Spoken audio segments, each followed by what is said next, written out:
Salut les amis, salam alaikum, j'espère que vous allez bien, que vous êtes en forme et en bonne santé, content de vous retrouver pour cette énième chronique avec bien sûr Jacob Cohen. Bonsoir monsieur Cohen. Bonsoir, bonsoir à tous. J'espère que tout va bien.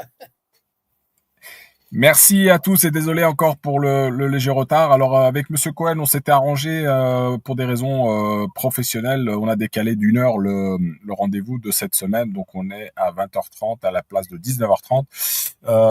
Monsieur Cohen, le titre de la chronique ce soir, les accords d'Abraham. Oui, Capitulation, vous avez dit capitulation, ou normalisation. normalisation. Voilà, je vous laisse développer sur ce sujet. Et comme d'habitude, mes amis, je vous inviterai à vous abonner à la chaîne, partager un maximum le live et ceux qui veulent participer, vous connaissez le fonctionnement. Allez, monsieur Cohen, c'est à vous. Bien, bonsoir à tous. Donc, vous savez, il y a des rumeurs, enfin, il y a des bruits qui courent, qui traversent la région, le Moyen-Orient, sur la reprise des normalisations. Bon, pendant la première présidence Trump, il y a eu 4 ou 5 États, si on inclut le Maroc. Et donc, avec le retour de Trump, on commence à reparler de normalisation. Alors, il y a déjà 2 pays qui sont pratiquement sûrs de normaliser les relations avec Israël. C'est la Mauritanie et la Syrie. Bon, le président mauritanien est en Amérique cette semaine. Je ne sais pas s'il y est toujours, mais en tout cas, il y était cette semaine. Et je ne crois pas qu'il résisterait aux pressions de Trump. D'abord, s'il a fait le voyage, c'est certainement qu'il sait qu'on va le lui demander. Donc, la Mauritanie est un membre de la Ligue arabe. Il a une position stratégique dans la région de l'Afrique de l'Ouest, du Nord-Ouest. Et en fait, la Mauritanie s'est rarement manifestée au niveau de la Palestine ou du Moyen-Orient. En tout cas, on n'entend pas souvent. Ce n'est pas le genre de pays à prendre des positions en flèche, comme l'Algérie, par exemple. C'est un pays discret, mais c'est un pays peu peuplé, mais c'est un pays qui a une position très stratégique sur une carte.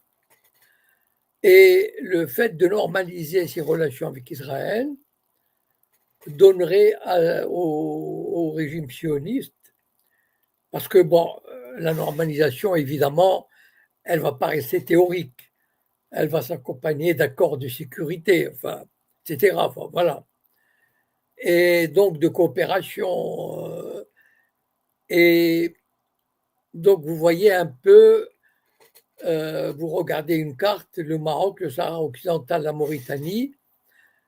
Donc vous voyez bien comment dire, l'arc qui est en train de se former éventuellement contre un pays voisin, éventuellement. Hein. Je dis ça, je dis rien. Et l'autre pays qui va probablement normaliser, ce sera la Syrie. Bon, la Syrie, de toute façon, n'a aucune... Enfin, le régime syrien, aujourd'hui, n'a aucune marge de manœuvre. C'est-à-dire, il est à la merci d'un coup de poing israélien. Mais bon, Israël n'a pas intérêt à le faire. Ils ont placé une poupée à Damas, ont marqué le précédent. Mais enfin, Assad permettait quand même s'il ne combattait pas le sionisme, permettait par exemple le passage des armes vers le Hezbollah, de l'Iran vers le Hezbollah, constituait une espèce d'arc de résistance chiite. Alors que d'abord le régime aujourd'hui, Assad disposait encore d'un potentiel militaire conséquent, important, Ce potentiel a été détruit dès les premiers jours de son renversement. En fait, les Israéliens ont détruit systématiquement tout le potentiel militaire, le gros, hein. Je veux dire les navires, les avions, les aéroports, les missiles, enfin, vraiment, ils ont tout détruit. Ce qui fait qu'aujourd'hui, et d'ailleurs, le chef, il a été reçu il a discuté avec Trump, il est allé en Arabie Saoudite, il ne dit rien sur l'occupation d'une nouvelle portion de la Syrie. Les Israéliens sont à quelques kilomètres de Damas. Donc voilà, bon, pour sauver la face, la Syrie va dire ils ne vont pas signer une normalisation tout de suite, mais un traité de non-belligérance. En tout cas, en signant un traité de non-belligérance, le régime syrien admet implicitement, et il le fera officiellement, renoncer au Golan. C'est-à-dire, bon, voilà, et le Golan ne sera plus un territoire occupé, mais un territoire, puisqu'il n'y a plus de, il n'y a plus de contestation possible. Bref, tout va, enfin, ne reste que l'Arabie Saoudite, le gros morceau. Le Koweït et le Qatar n'ont pas normalisé leurs relations. Alors, le Qatar, il n'a pas normalisé, mais il a des relations très profondes avec le régime sioniste depuis 10, 15 ans, 20 ans, échange de bons procédés,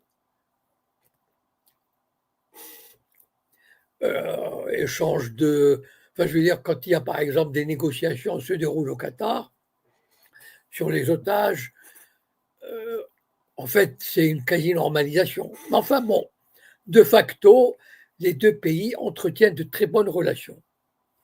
Le Koweït, à ma connaissance, est un pays plutôt discret et refuse, à mon avis, non, il faudrait vérifier, n'entrerait pas dans cet ensemble. Reste l'Arabie Saoudite, qui est le gros morceau.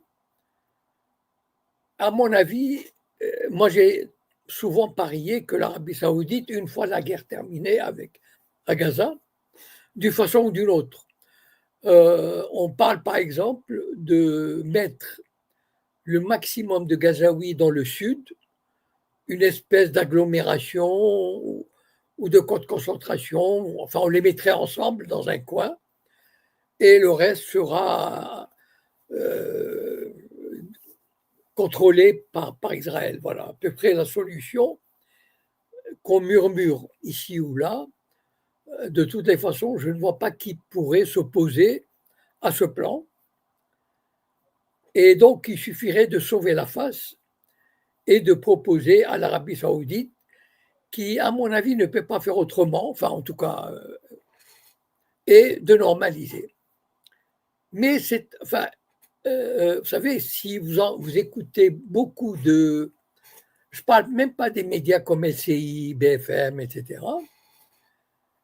mais des médias comme, je sais pas, les grandes chaînes de télé qui marchent le matin, par exemple, si vous voyez ce que je veux dire. Disons de la dissidence ou de la résistance ou de la réinformation plutôt. En général, ils trouvent que la normalisation est positive.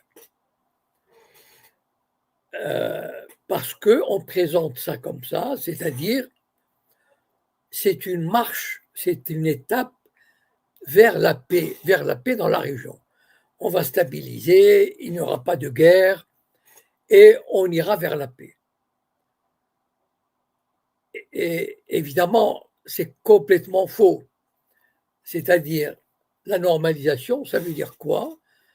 Ça veut dire que les pays arabes qui l'ont signé ou qui en acceptent les modalités assument de faire la paix avec le régime sioniste sans rien obtenir de leurs revendications. Ça veut dire celle qui est la plus importante, un État palestinien. Bon, ça, ils le savent qu'ils ne l'auront jamais. Enfin, en tout cas, dans les conditions actuelles, ils ne l'auront pas. Donc, mais la normalisation, à mon avis, signifie de manière cynique, objective, la soumission du monde arabe à Israël. C'est-à-dire, c'est Israël qui dictera la loi. Les armes qu'il pourrait acheter, par exemple, aucun pays arabe, ça c'est officiel, hein, n'a des armes égales ou supérieures à celles d'Israël.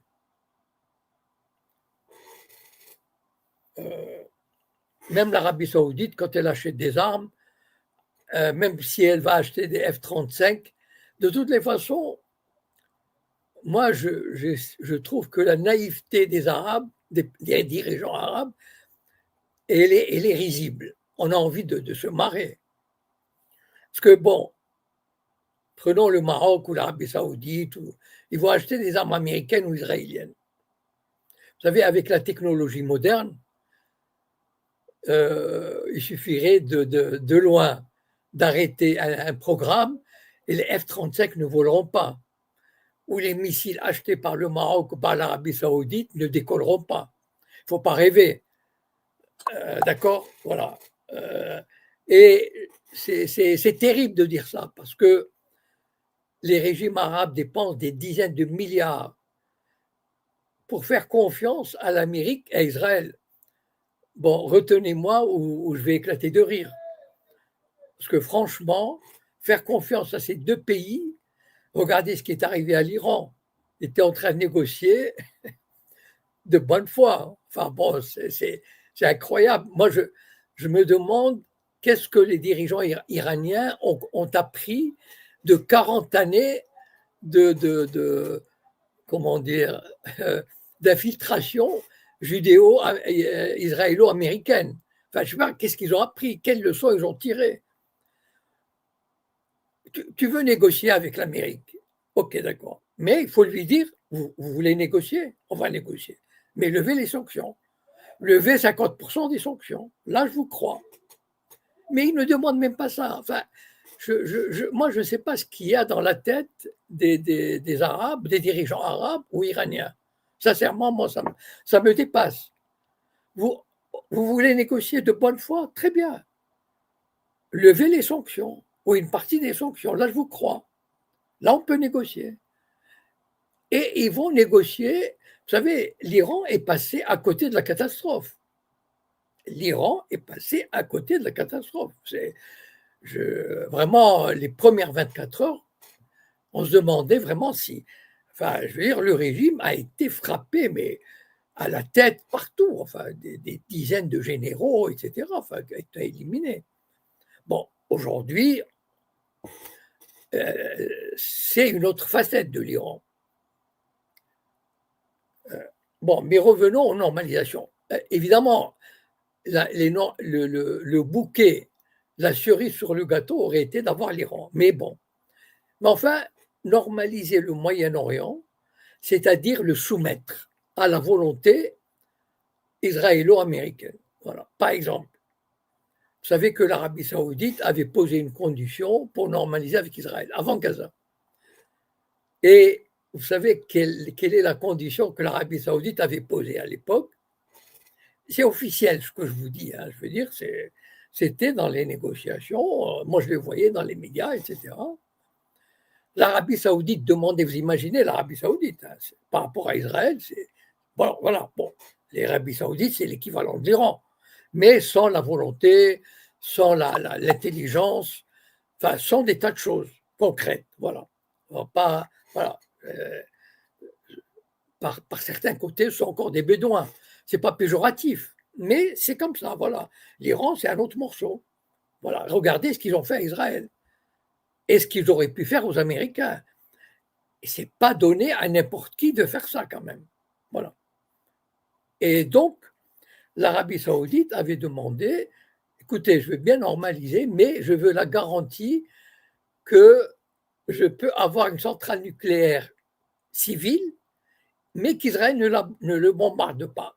Est-ce que vous voyez l'état d'esprit dans lequel ces pays se sont mis? Voilà, c'est-à-dire, voilà, on se soumet. Voilà, Israël peut garder Jérusalem, Al-Quds, ne pas faire d'État palestinien, il peut détruire Gaza, il peut faire ce qu'il veut. Voilà, juste donnez-nous la garantie que vous n'allez pas nous renverser et prendre notre pognon. Voilà ce que veulent les dirigeants arabes. Alors, la normalisation va plus loin. Il y a des rumeurs sur l'Indonésie. Évidemment, mettre l'Indonésie dans le système, ce serait une victoire très, très importante. Pourquoi? Parce que d'abord, l'Indonésie, c'est le plus grand pays musulman. Mais en fait, ce n'est pas un vrai pays musulman. Même s'il y a 80% de musulmans, c'est un pays essentiellement laïque. Ça veut dire que ce n'est pas un pays, on l'entend rarement, enfin à ma connaissance, on l'entend rarement évoquer Israël ou quelque chose comme ça, ou la Palestine, ou l'État palestinien, peut-être il le fait, mais de manière assez anecdotique. Mais enfin, ça serait. Et en même temps l'Indonésie vient d'être admise comme membre à part entière des BRICS. Donc, ça serait quand même un sacré coup en faveur du suprémacisme sioniste dans la région. Le problème, c'est que, vous savez, ces normalisations vont encore donner l'illusion aux sionistes qui sont les maîtres du monde et de la région. Voilà. C'est ça le drame. C'est-à-dire que les sionistes, d'abord, enfin peut-être je ferai une autre fois, je débuterai la semaine prochaine peut-être une autre fois sur l'ADN sioniste ne peut pas faire la paix. L'ADN sioniste est contre la paix. Voilà. Sionisme et paix sont antagoniques. Un oxymore. Voilà. C'est impossible. Voilà. Les seules paix que les sionistes peuvent avoir, faire, mener, sont des paix, des pax israéliana, des pax judaïca, comme les pax romana, c'est-à-dire je suis l'empire et je vous impose mes conditions. Voilà. Et vous devez vous soumettre. Voilà. C'est ça la paix. Et cette paix va donner encore l'illusion à Israël qu'il est imbattable, qu'il est invincible, qu'il peut, par exemple, un jour, il peut très bien se dire, l'Arabie saoudite nous emmerde, on va la diviser, par exemple, pourquoi pas. L'Égypte, par exemple. Donc, ils sont dans cet état d'esprit. Vous savez, la puissance donne des idées folles, des idées encore plus folles. Voilà. Et donc, la normalisation, au lieu de calmer l'hystérie sioniste, va encore l'aggraver. Voilà. Parce que le sionisme ne peut prospérer, ne peut vivre, mais ça fera l'objet d'une autre vidéo, si vous voulez, ou une autre introduction, que s'il est en perpétuel processus de conquête, de combat, etc. Voilà. Et malheureusement, c'est dommage. Vous savez, plusieurs fois, je l'ai dit, je ne sais pas si c'est fait, mais j'avais demandé aux pays arabes, dans les universités, de créer un département de l'étude du sionisme.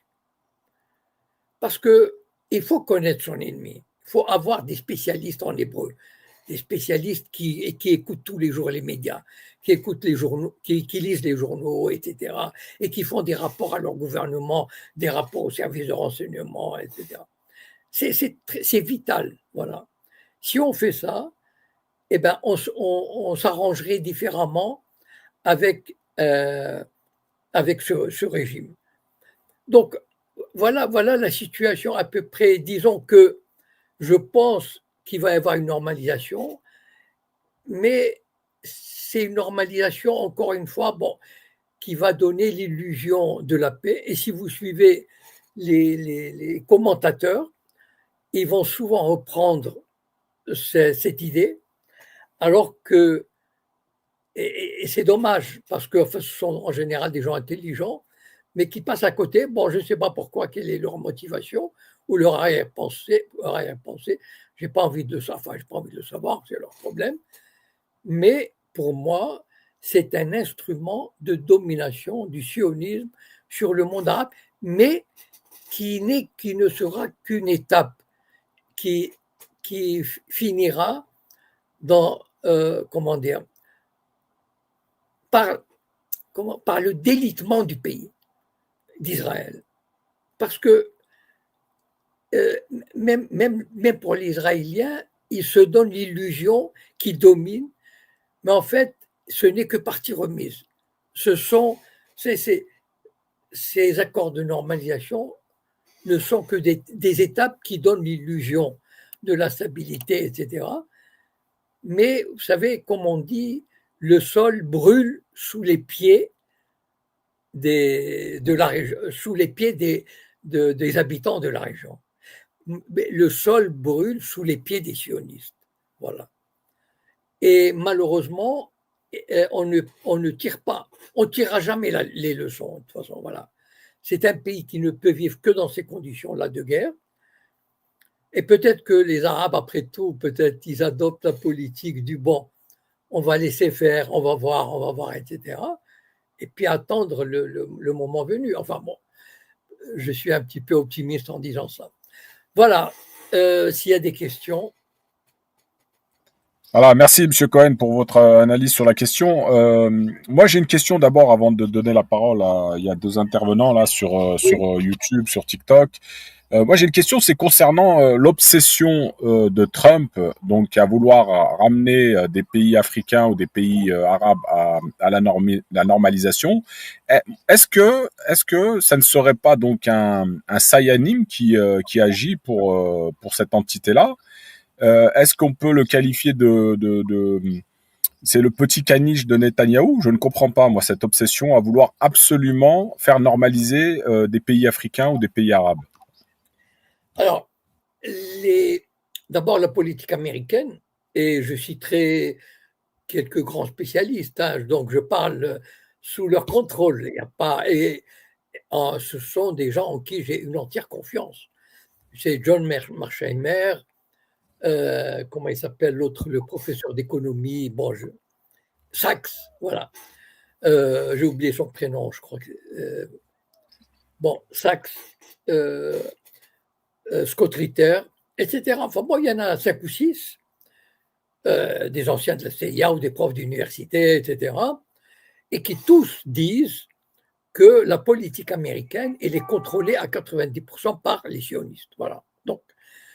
Et donc, si Trump le fait, si Biden l'a fait avant, etc., tout ce qu'ils font, l'attaque contre l'Irak, la destruction de l'Irak, la destruction de la Libye, etc., ce sont les sionistes qui dictent l'agenda. Voilà. Parce que pour Israël, et d'ailleurs c'est un projet israélien de destruction des grands pays nationalistes. C'est un projet qui date de 1982. Et donc, ce sont eux, parce que les Israéliens, ils pensent que c'est ça le drame de l'Empire qui se croit tout puissant. Pour le moment, ça marche, mais jusqu'à quand, on ne sait pas. C'est-à-dire, ce n'est pas une vraie solution. C'est-à-dire, les Israéliens se disent, nous sommes forts, nous contrôlons l'Amérique et on va demander à l'Amérique d'obliger les pays arabes sur lesquels ils peuvent faire pression. Je veux dire, l'Arabie saoudite n'a rien à refuser, les Émirats arabes unis, etc., à l'Amérique. Bon. Et donc, de signer une paix. Très bien, ces pays-là signent la paix. Et donc, ils donnent l'illusion que, voilà, regardez les accords d'Abraham. En plus, ils ont choisi un nom magnifique, fantastique, parce que Ibrahim, Abraham, c'est le prophète commun aux juifs et aux musulmans, etc. Donc il y a l'anecdote d'Abraham qui sacrifie son fils. Donc en fait, on veut donner l'illusion que finalement on peut s'entendre, on peut arriver à la paix, etc. Mais les Arabes qui ont signé l'ont fait le couteau sur la gorge. Et donc, et les peuples, d'ailleurs, les peuples refusent. Et donc, l'Amérique le fait au nom du sionisme. pour le sionisme, pour Israël, parce que c'est le proxy. L'Amérique est le proxy d'Israël dans cette région-là, mais veut se donner l'illusion, regardez, on fait la paix, etc. Mais cet Israël-là ne sera jamais accepté. Mais ça, c'est une autre histoire. Voilà.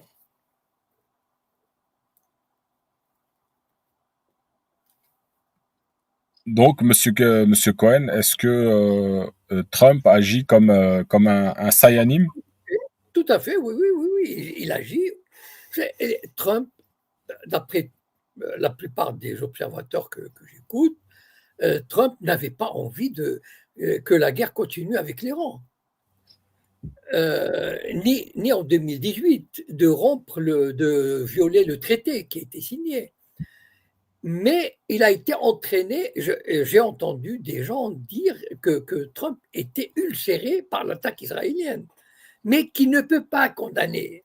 C'est ça le drame, c'est qu'il est pris à la gorge par le lobby sioniste. Et donc, Trump aurait voulu vraiment, enfin d'après les observateurs les plus crédibles que j'écoute, Trump aurait voulu vraiment régler la question de l'Iran, signer un bon accord, faire des affaires, etc. Mais il est entraîné par le lobby dans une direction qu'il ne souhaite pas. Voilà. Ok, très bien. Merci, Monsieur Cohen. Alors, il y avait un premier intervenant, je ne sais pas s'il nous entend. Sparte, tu es là? Oui, je suis là. Salam. Alaykoum salam. Bonsoir, Monsieur Cohen. Alors, moi, je pense, enfin, par rapport à ce qui a été dit, je pense qu'aujourd'hui, l'entité sioniste, c'est une extension de l'Amérique sioniste. Et Monsieur Cohen, tout à l'heure, disait que l'Iran est passé à côté de la catastrophe par rapport au fait que l'entité a tué des généraux. Après, j'ai vu des informations où il y a des généraux qui sont réapparus. Et dans le même temps, on se rend compte aussi que l'Iran a été en capacité de démonter des agents du Mossad, des généraux israéliens également. Et moi, la question que je vais vous poser, c'est que est-ce que Israël non plus n'est pas passé à côté de la catastrophe en sous-estimant la force de frappe des Iraniens? Et une autre question, c'est que aujourd'hui, on se rend compte que par rapport à la démographie, il y a de moins en moins de naissances en Israël. Et il y a beaucoup de naissances du côté de Meach Harim, la communauté orthodoxe. Et depuis les frappes iraniennes, il y a énormément d'Israéliens qui ont fui à l'extérieur. Ne pensez-vous pas que la catastrophe va venir de l'intérieur, puisque les gens qui ont fui Israël et l'entité, c'est souvent des ingénieurs, des techniciens, des gens qui ont compris que la fuite en avant guerrière de Netanyahou, ce serait pas un avenir paisible pour eux. Et je pense que en sortant du narratif sioniste et iranien, ne pensez-vous pas encore une fois que c'est encore un rapport Est-Ouest avec l'Amérique d'un côté et l'URSS d'un côté, qui sont là pour contrôler les matières premières que sont le pétrole et le gaz, en sachant que l'Amérique, d'après certains écrits, il leur reste à peu près 7 à 8 ans de réserve pétrolière. Voilà. Merci, Sparte.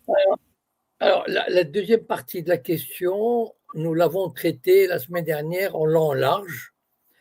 Voilà, j'aimerais pas m'étendre encore 10 minutes là-dessus parce que vraiment on l'a traité la semaine dernière en long en large. Voilà. Mais je dirais quelques mots pour résumer. Hein. Je ne vous laisserai pas sur votre faim si vous n'avez pas vu la vidéo. Quand je dis que l'Iran est passé à côté de la catastrophe, c'est que ça peut être la faute des Israéliens qui ont cru qu'ils avaient tout prévu, mais les premières heures, c'est-à-dire quand on a vu, quand on a entendu ce qui se passait, le pouvoir qui était en train, en fait, quel était le processus voulu par les Israéliens? C'est créer une espèce de panique et au sein du pouvoir iranien c'est-à-dire et briser les chaînes de commandement militaire, politique, du renseignement, etc. Et les premières heures, on ne savait pas si. Je pense l'erreur, c'est que l'Iran est beaucoup plus solide qu'on ne l'aurait pensé. Parce que même, c'est vrai qu'il y a eu des généraux qui ont réapparu, etc. Mais vous savez, il y a l'effet d'entraînement. C'est-à-dire, à un moment donné, on est à la tête, en haut, dans les cercles du pouvoir, et on s'appelle et on se dit où est le général machin, où est le général tel, qui commande la base, qui fait ceci, qui fait cela. Et c'est le vide du pouvoir qui aurait pu créer un chaos favorable, soit un coup d'État, soit un mouvement populaire. C'est ça, en fait, le but, qui n'a pas fonctionné, mais qui aurait pu. Enfin, voilà. C'est-à-dire que, a priori, comment dire, la classe, l'establishment iranien du renseignement militaire, etc., malgré les coups portés au sommet, a su se rétablir. Ce qui n'était pas. Voilà.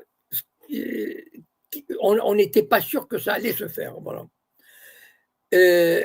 Mais l'Iran s'est rétabli remarquablement et même de manière telle que, effectivement, c'est Israël qui a supplié les États-Unis d'intervenir pour obtenir un cessez-le-feu.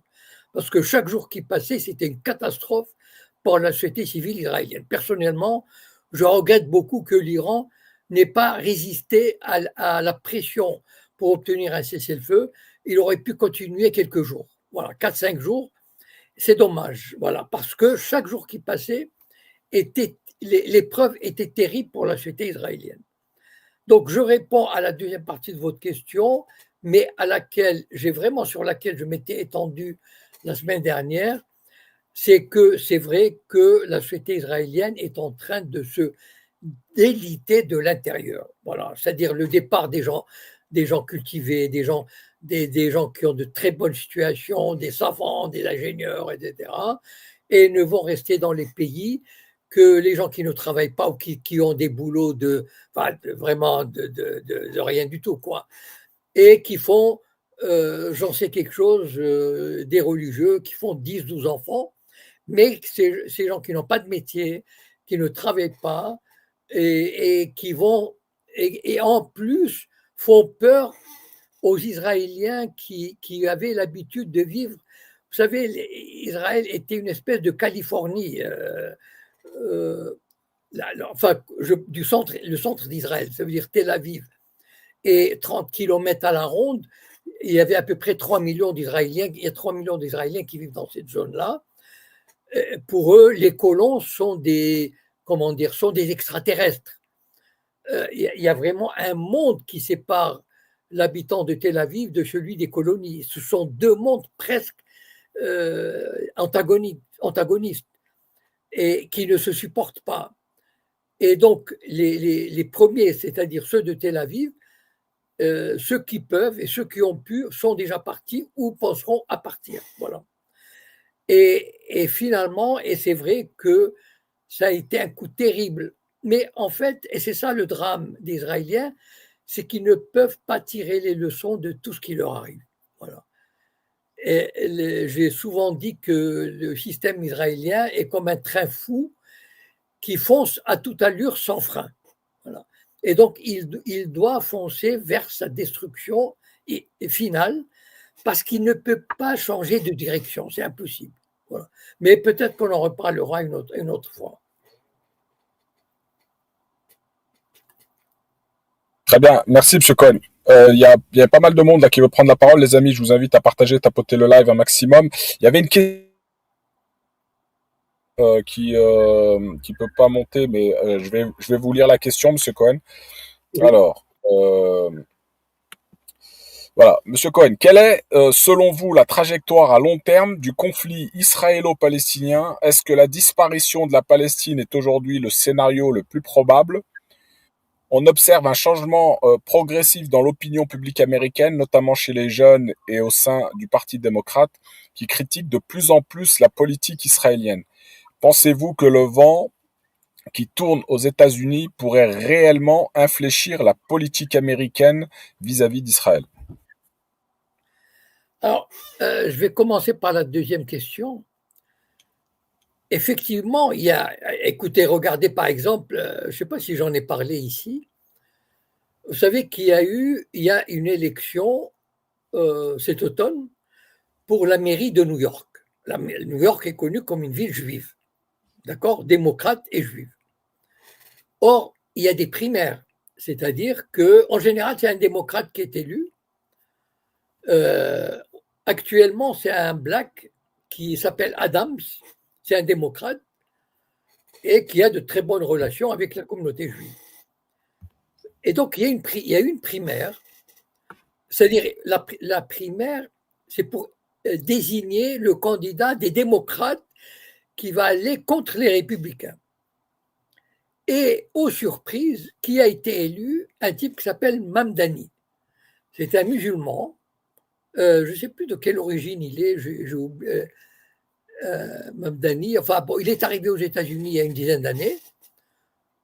Il a pris la nationalité américaine. Il est jeune. Il a 35 ans, 36 ans. Il affiche ses sympathies pour la Palestine. Et il a été élu. C'est-à-dire que ce sont les électeurs démocrates qui l'ont élu pour représenter le Parti démocrate à l'élection de la mairie. Enfin, aux États-Unis, c'est un tremblement de terre. D'ailleurs, même Trump a dit qu'il cherche le moyen de retirer la nationalité à Mamdani et de l'expulser. Bon, enfin bon, je ne sais pas s'il va y arriver. Mais c'est dire si la société américaine connaît un certain bouleversement. Et surtout chez les démocrates et chez les jeunes. Alors, le problème est le suivant. Est-ce que ces candidats, l'élection de Mamdani sera un très bon test.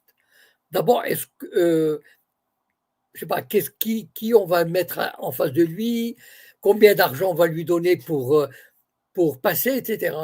Mais en même temps, vous savez d'où vient la force du lobby sioniste aux États-Unis? C'est que lorsqu'il y a quelqu'un qui se présente au Sénat ou à la Chambre des représentants, s'il ne se déclare pas pro-israélien, on finance son adversaire.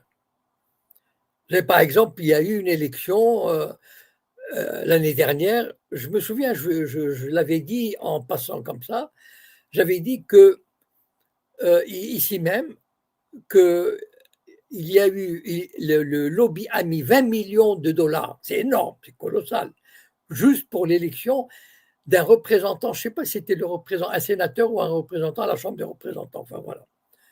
Mais ils ont les moyens, et aux États-Unis, pour être élu, vous savez, l'élection se fait, la pub à la télé, etc. Enfin bon, donc l'argent est le nerf de la guerre. Et le lobby sioniste, il a l'argent, il a des milliards. Enfin bon.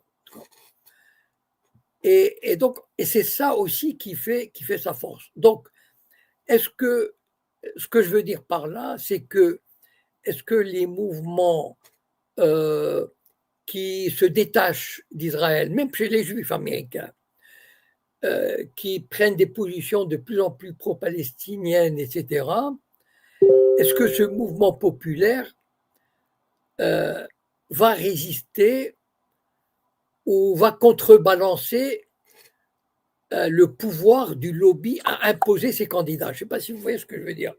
C'est-à-dire, voilà, le lobby va imposer des candidats à lui. Est-ce qu'il y aura des mouvements? On le verra l'année prochaine, il y aura des midterms, c'est-à-dire les élections intermédiaires. Et donc, à ce moment-là, je pense que ça sera le test grandeur nature, parce qu'il ne faut pas oublier l'année prochaine, en novembre, je crois, de 2026, il y aura la Chambre des représentants sera totalement réélue et un tiers du Sénat. Et je pense qu'à ce moment-là, on verra le vrai rapport de force.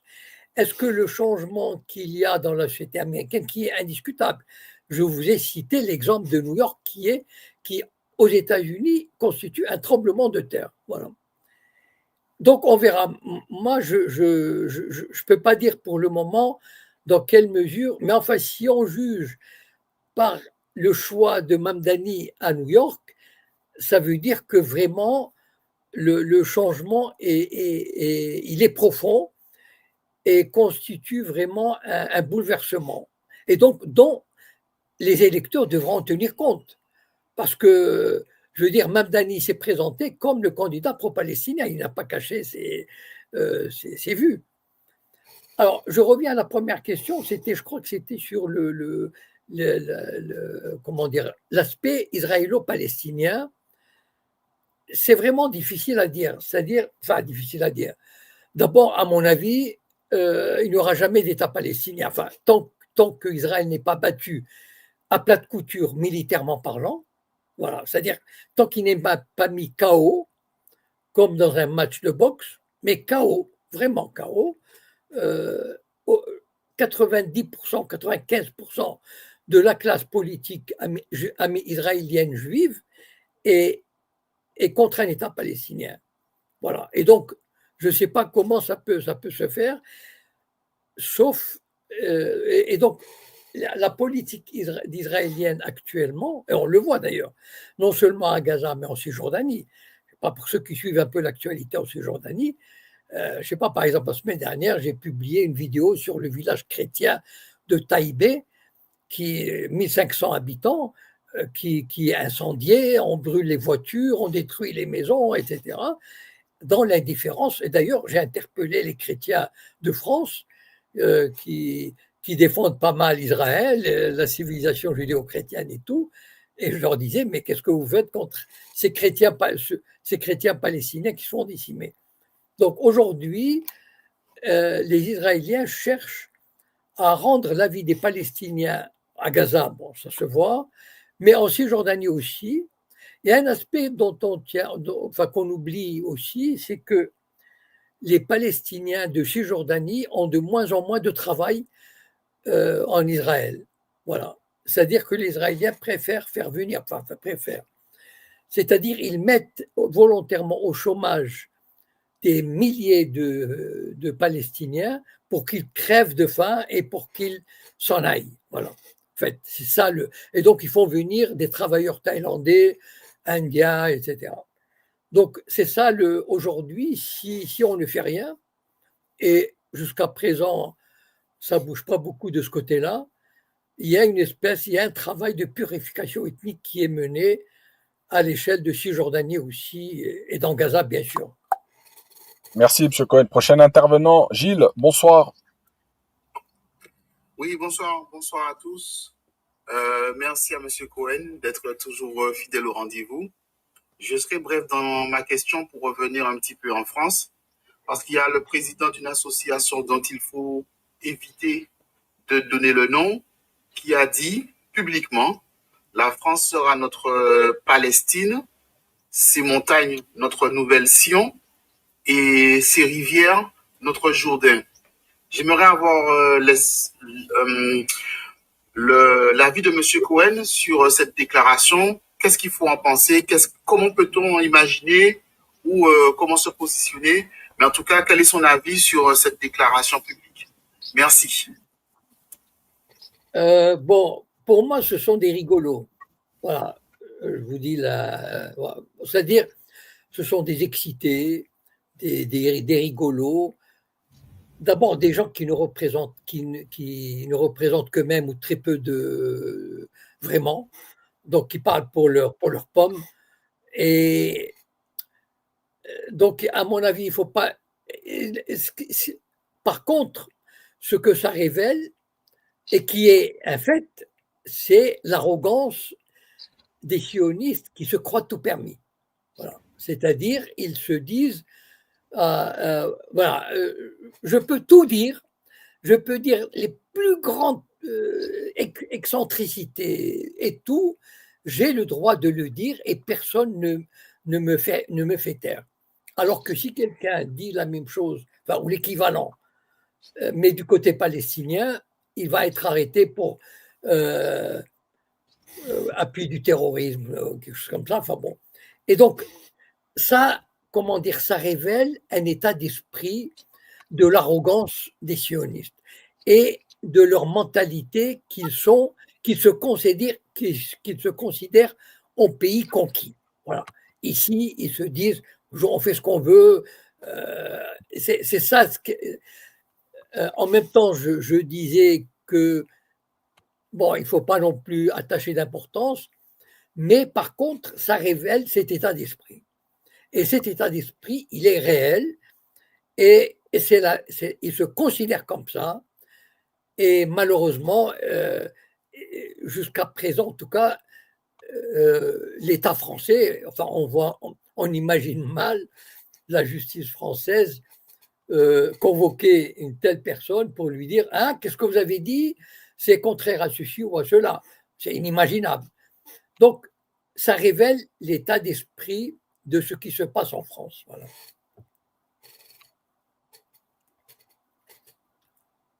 Eh bien, merci. Alors, je réponds juste à un commentaire sur YouTube où certains disent que je pratique la censure. Non, pas du tout.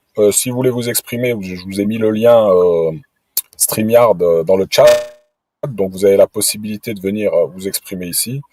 Et de loin, je suis peut-être l'un des moins censeurs, même avec ma petite visibilité que j'ai sur les réseaux, je ne censure pas du tout.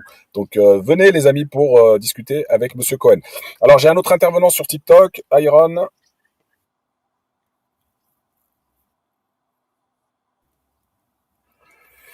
Bonsoir Monsieur Cohen, bonsoir Attitude, merci de me donner la parole. Bonsoir à tous ceux qui nous écoutent.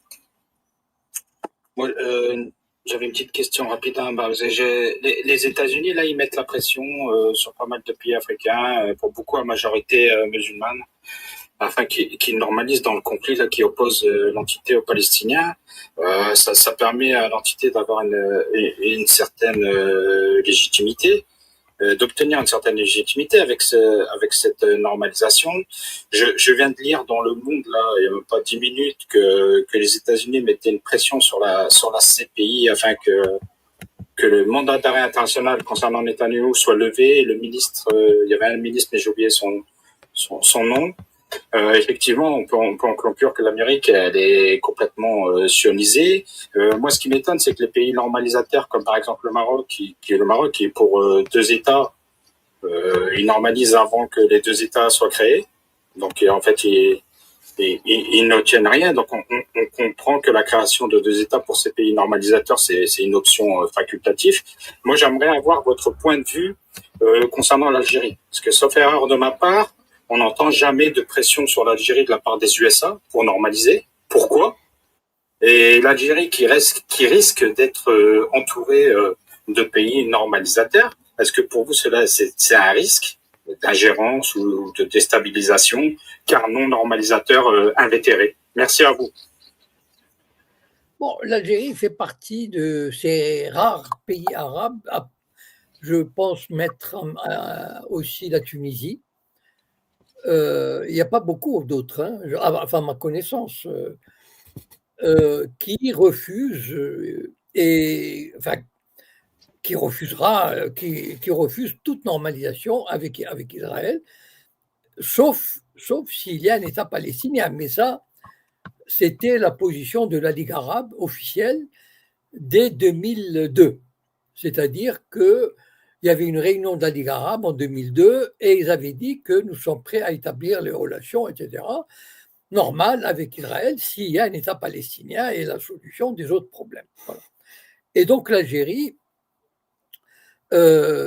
se conforme à ce principe et n'a pas l'intention de changer d'avis. Donc les pressions américaines n'ont pas lieu d'être. C'est-à-dire, enfin, n'ont pas lieu d'être. Ils savent qu'ils n'aboutiront pas de cette façon-là. Voilà. C'est un pays qui a son histoire, son idéologie, son ADN, etc. Et je le vois mal se soumettre à un tel chantage. Maintenant, tout à l'heure, quand j'ai parlé de la Mauritanie, qui probablement sera sur le point de normaliser avec Israël. Bon, je ne sais pas si vous étiez là au début, mais il est certain que si elle le fait, elle le fera, à mon avis. Vous voyez un peu l'arc qui est en train de se constituer entre le Maroc et la Mauritanie, qui encerclerait, enfin en tout cas, un flanc ouest assez consistant face à l'Algérie, sans compter qu'il y a certainement des tas d'actions clandestines qui sont menées. Par exemple, moi je prends l'affaire Sansal. Vous savez, cet écrivain franco-algérien qui, depuis son arrestation et sa condamnation en Algérie, il y a des manifestations en France absolument incroyables, comme si c'était un Solzhenitsyn, etc. Enfin, bon, voilà. Mais en fait, pour moi, c'est une affaire où le lobby judéo-sioniste, il a la plus grande responsabilité. C'est lui qui est derrière tout ce qu'on fait pour Sansal, parce que c'est une façon de diaboliser l'Algérie, de l'affaiblir, de créer cette espèce d'animosité au sein de la population française contre ce pays, qui ne respecte pas les écrivains, et patati et patata, et donc qu'il affaiblirait, disons, d'une manière, pas militairement, mais en tout cas qui préparerait le terrain à une confrontation économique, commerciale, voire militaire. Donc, pour moi, l'affaire Sansal fait partie du plan israélien, du plan sioniste, pour affaiblir, ou du plan occidentalo-sioniste, pour affaiblir l'Algérie avant d'entamer des actions beaucoup plus directes. Voilà.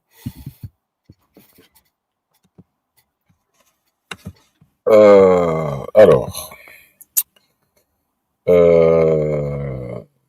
il y avait une question, je relis vite le chat, il y avait une question, tout à l'heure vous parliez du lobby sioniste qui était très puissant et aussi qui avait beaucoup d'argent. D'où Oui. provient cet argent? Alors, cet argent provient parce qu'il y a beaucoup de milliardaires juifs, de millionnaires. Donc, par exemple, il y a Madame Adelson. Alors, bon, c'est une veuve, son mari il est mort il y a 2-3 ans. Eh bien, dans la campagne électorale, elle a fait un chèque de 100 millions de dollars à Trump. D'accord? 100 millions de dollars. Et il y a des milliardaires. Je ne sais pas moi, Zuckerberg par exemple, il est juif, c'est un copain de Netanyahou. Je ne sais pas si je vous ai raconté, peut-être que j'ai raconté cette anecdote, mais je vais vous la raconter. Je vais juste pour vous donner une idée. Spielberg est un metteur en scène américain, n'est-ce pas? Bien. Ça date à peu près d'il y a une dizaine d'années. Et c'est une information que je vous en garantis l'authenticité, parce que je l'ai lu moi-même, enfin je me souviens dans un média juif, etc. Spielberg, un soir, il a réuni des copains, voilà, des producteurs, des acteurs, etc., dans sa villa, bon, whisky, machin, etc., etc. Puis après, il leur a dit, bon, ben maintenant, écoutez, mes amis, vous sortez votre chéquier, c'est pour Israël. En un soir, il a ramassé 31 millions de dollars. D'accord? Voilà. Mais il y a des milliardaires qui donnent des milliards, des centaines de millions, des milliards. Voilà. Donc, en fait, voilà l'argent d'où il provient. C'est pratiquement, ils ont de l'argent, c'est une source infinie de fric. Voilà. Il n'y a pas de limite. C'est par exemple, quand ils menacent les universités américaines, il y a des gros donateurs. Vous savez, quand la plupart des universités américaines aujourd'hui, sauf Harvard qui résiste, et je ne sais pas jusqu'à quand, enfin en tout cas, mais les universités américaines, quand il y a eu les manifestations pour la Palestine, on a menacé de leur couper les vivres. Mais c'était des chiffres de centaines de millions. Enfin, je ne me souviens pas, donc je ne donnerai pas de chiffres ici, mais c'était des chiffres de plusieurs centaines de millions. Donc, Il y a des gens très riches aux États-Unis. Bon, j'ai cité Zuckerberg. Moi, je ne sais pas, moi, le patron de Goldman Sachs, par exemple. Bon, je ne sais pas, c'est une boîte qui doit faire je ne sais pas combien de milliards. Goldman Sachs, bon, c'est une boîte juive, enfin juive, c'est-à-dire il y a beaucoup de juifs quand même là-dedans. Et donc, c'est pas un problème, voilà, c'est pas un problème. Alors, excusez-moi, désolé, je suis là. Il y avait une autre question sur le chat, Monsieur Cohen. Pourquoi fait-on croire que Netanyahou craint la justice israélienne? Ah, mais c'est la réalité. Vous savez que la justice israélienne, elle est implacable. Je pense que c'est la seule justice. Là, il faut il faut dire la vérité. Il n'y a aucun pays au monde, je vous mets au défi de me citer un pays au monde qui a fait condamner son président de l'État, à 6 années de prison ferme et qui les a fait en prison ferme, qui a fait condamner un premier ministre à 1 an de prison ferme et qui a fait sa prison ferme, qui a fait condamner un ministre pour plusieurs années de prison ferme et qui les a faites. Et donc, vous savez, cette justice-là, elle ne rigole pas. Je pense qu'il n'y a aucun exemple au monde, je suis désolé de le dire, mais en Israël, ils ne rigolent pas avec la justice. D'abord, elle est indépendante, réellement indépendante, et puis, quand il tape. Ça veut dire que, vous savez, le chef de l'État était accusé d'agression sexuelle sur une secrétaire. Bon. Il a été condamné à 6 ans. Et vous savez pourquoi il a fait 6 ans de prison? Pourquoi? Parce qu'il n'a jamais reconnu les faits. S'il les avait reconnus et s'il avait regretté, il y aurait eu les réductions de peine. Vous savez, classique. Eh bien, ils l'ont gardé 6 ans. Donc, Netanyahou, il a raison d'avoir la trouille de la justice, parce que s'il est reconnu, si les faits sont reconnus, corruption, etc., s'il est condamné à la prison, il fera, c'est pas comme ici, Sarkozy, on lui met un bracelet, etc. Pas du tout. Là-bas, c'est la prison ferme. Et il va en prison, dans une cellule. Et donc, je comprends très bien la trouille de Netanyahou devant la justice. Voilà.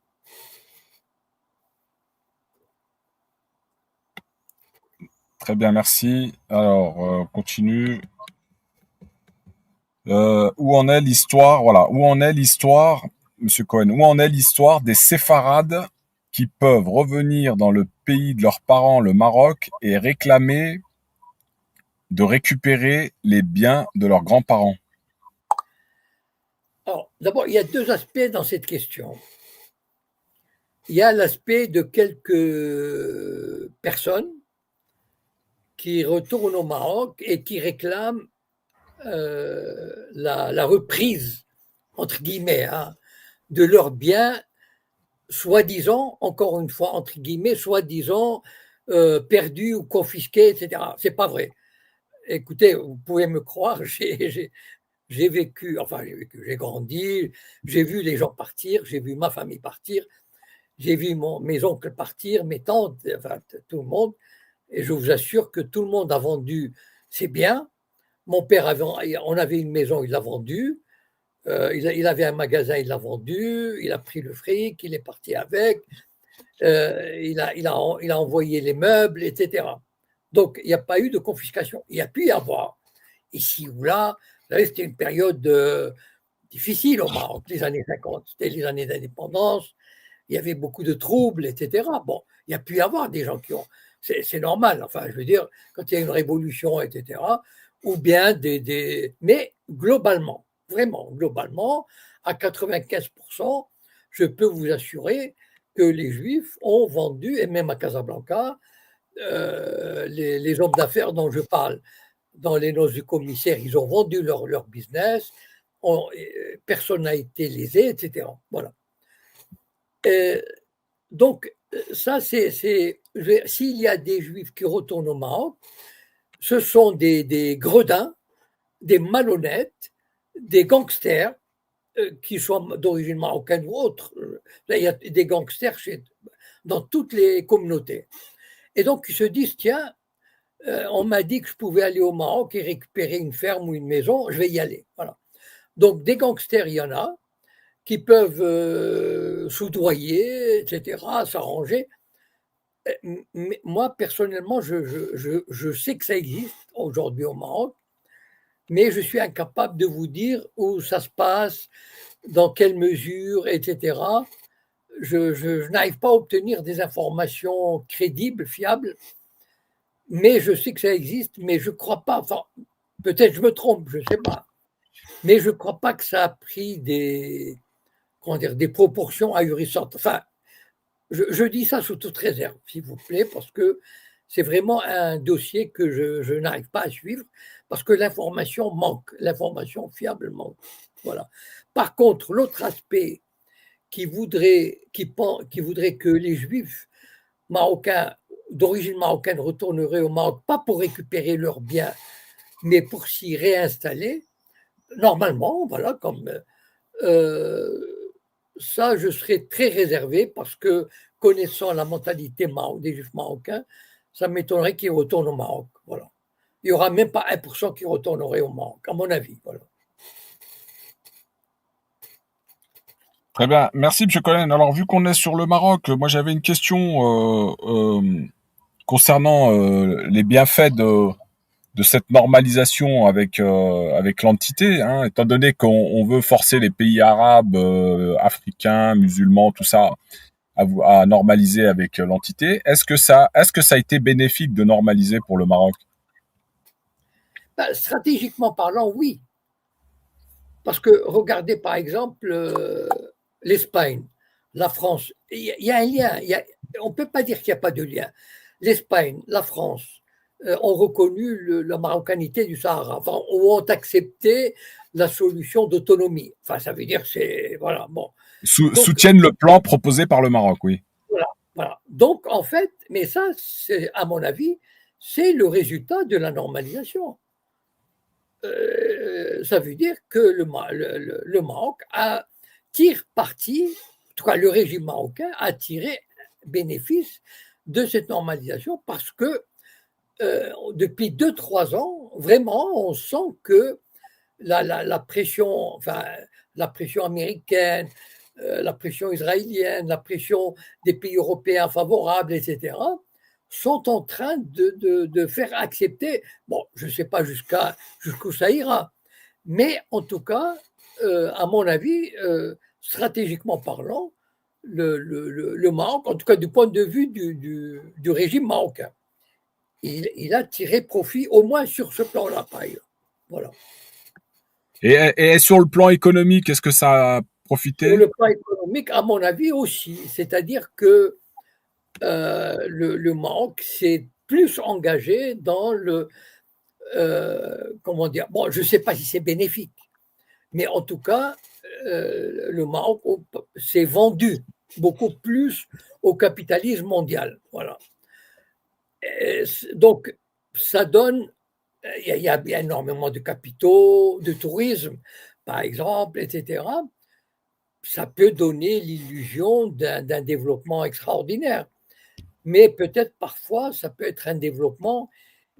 Par exemple, le fait, je vais vous donner un exemple concret.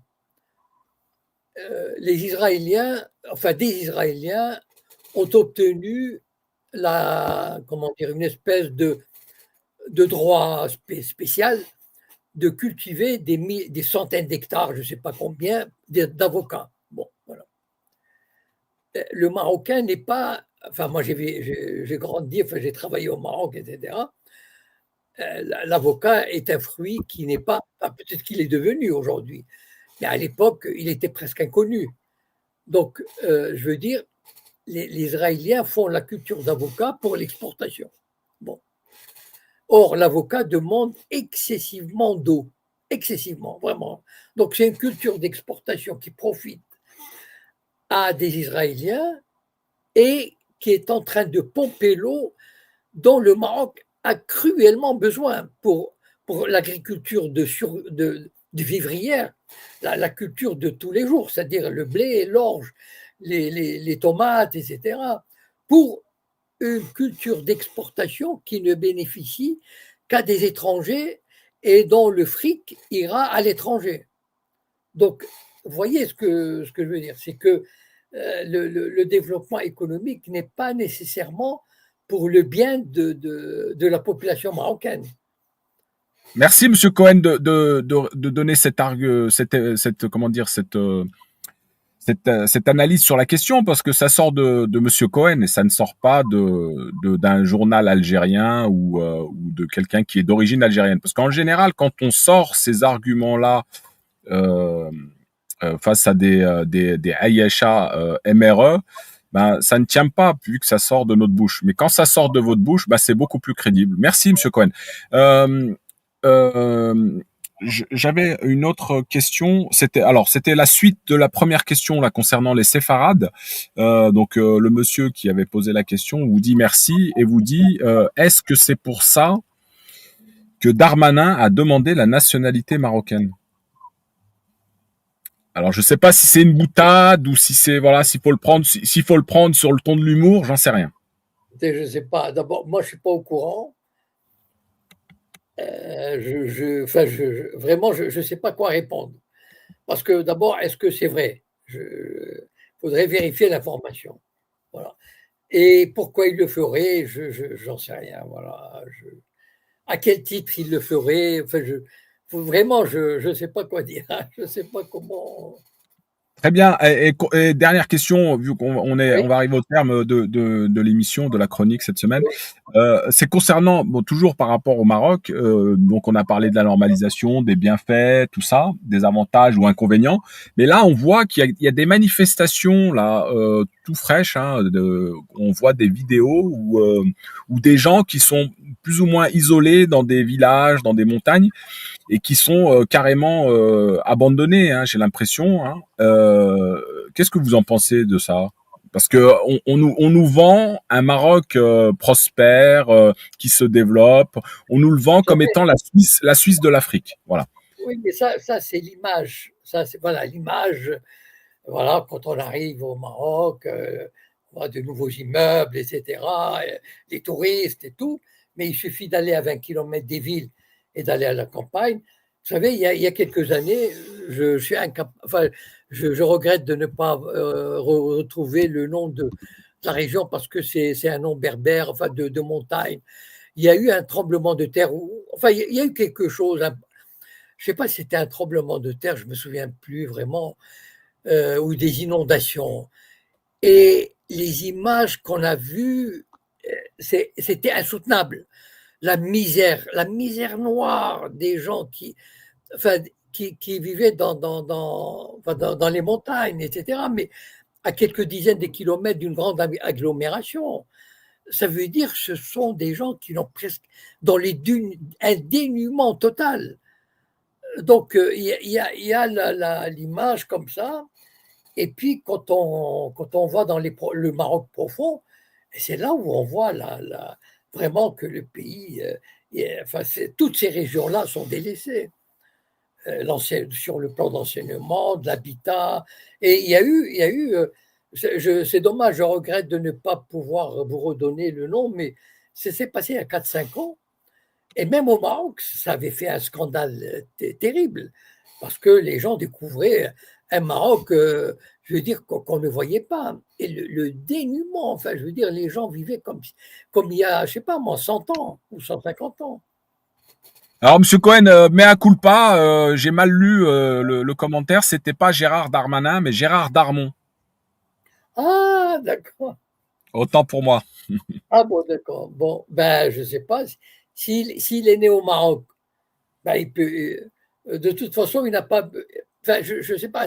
Je sais pas s'il est né au Maroc. Est-ce que quelqu'un peut taper sur Google Gérard Darmon? Je sais pas si peut-être je sais pas s'il est d'origine marocaine. S'il est né au Maroc, il n'a pas besoin de demander la nationalité. Il suffit qu'il aille à l'ambassade du Maroc, au consulat, et dire je suis né au Maroc, voici mon extrait d'acte de naissance. Et puis il obtient un passeport marocain, une carte d'identité. Parce que quand on est marocain pour l'éternité. C'est ce qu'on appelle un sujet perpétuel. On ne perd jamais sa nationalité marocaine. Voilà. Maintenant, s'il n'est pas marocain d'origine, bon, c'est une façon. Vous savez, la classe. Vous connaissez la fameuse hospitalité marocaine. Je ne sais pas si vous avez lu le livre Notre ami le roi de, comment il s'appelle, Roger Perrault. Voilà. Il a été publié en 1990. Vous savez que le roi Hassan II avait proposé 1 milliard de centimes à l'époque. C'est énorme, 1 milliard de centimes. Ça veut dire quelque chose comme 3 ou 4 millions d'euros aujourd'hui. Mais à l'époque, c'était énorme. Pour que Gilles Perrault renonce à la publication du livre. Et ce livre, il raconte ce qu'on appelle l'hospitalité marocaine, c'est-à-dire Hassan II invitait des journalistes, alors de tous bords, sauf les communistes, les journalistes, les hommes politiques, les hommes d'affaires, à la Mamounia de Marrakech. Et dans la chambre, ils trouvaient des montres Rolex, des bijoux, etc. Et tous, la plupart des hommes politiques, des journalistes, de gauche comme de droite, y allaient, et c'est comme ça qu'on les a achetés. Voilà. Et c'est comme ça que le Maroc a toujours bénéficié d'une bonne image dans les médias marocains, dans les médias français, etc. Voilà. C'est ce qu'on appelait à l'époque l'hospitalité marocaine. Voilà. Alors pour Gérard Darmon, on nous dit qu'il est né donc en Algérie. C'est un séfarade d'Algérie. Alors, ben, s'il demande... Et il aurait donc obtenu la nationalité marocaine il y a quelques années. Bon, pour moi, ça fait partie, je relirai ça au harcèlement de l'Algérie par les Sayanimes français. Voilà. C'est-à-dire, on pousse, bien sûr, avec des contacts, etc., on va lui faire obtenir une nationalité. Ça veut dire quoi? Ça veut dire, regardez, Gérard Darmon, je vous rappelle, hein, on a vu des vidéos de lui qui est allé encourager les soldats de Tsahal qui génocidaient à Gaza. Je ne sais pas si vous avez vu ces vidéos. Bon, d'accord? Donc, le Maroc ne sort pas grandi en lui accordant la nationalité. Et c'est une façon de dire, regardez, Gérard Darmon, notre acteur national, il ne peut pas supporter l'Algérie, alors il va dans un pays ouvert, tolérant, etc., il obtient la nationalité. C'est une façon de harceler l'Algérie. C'est une des manières. Hein.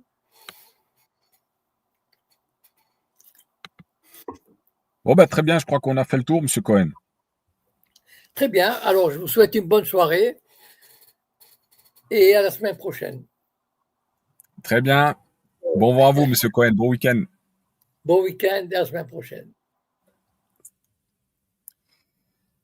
Voilà les amis, que la paix soit sur vous, salam alaikum à tous, on se donne rendez-vous comme d'habitude, alors vendredi prochain, normalement ce sera la même heure que ce soir, et sur même heure, même jour que ce soir, hein. D'habitude c'est 19h30, mais normalement la semaine prochaine je serai aussi décalé, donc ce sera vers 20h30, pardon.